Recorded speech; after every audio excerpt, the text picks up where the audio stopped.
So let's talk about different types of markets so that you're aware of what's out there and how you can expand into these markets. So the first thing is foreign markets. So the last thing that possibly passed your mind is foreign markets, but most businesses tend to forget about foreign markets.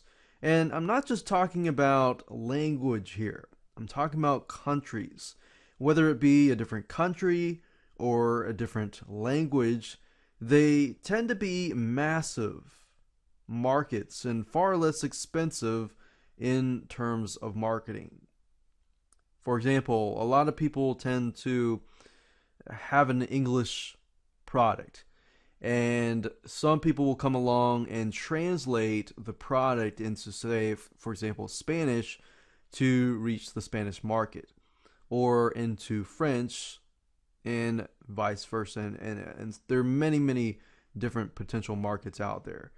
So you could easily get things translated, especially if you have some sort of intangible or digital product.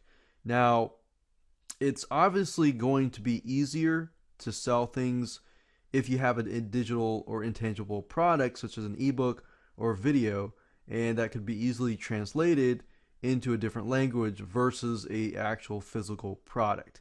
But I want you to begin thinking of how you can possibly expand into those markets because the barrier to entry is often easier. So many countries besides the US of A are surpassing in technological and financial capabilities, making it easier for you to actually reach them. And in terms of marketing, there tends to be less competition in specific places because most people don't think about it nor really know how to do so.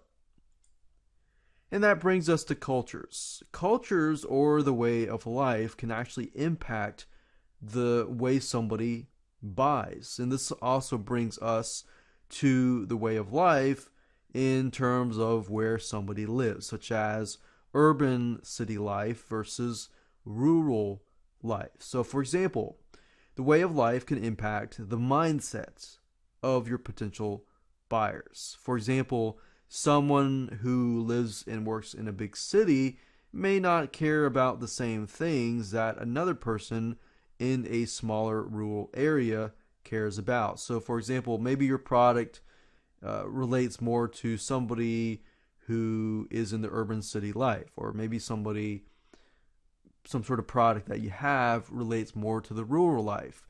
So, if you have that in mind, then you could reach a specific location, but you know, okay, this is going to sell more to this specific person with this specific mindset.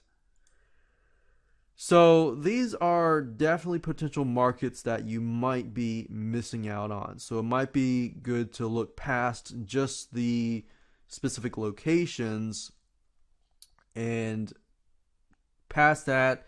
Once you've built on that, once you're doing well, then maybe you can move on to other markets as well. And in terms of marketing, it'll be a lot easier, especially, for example, ranking on Google.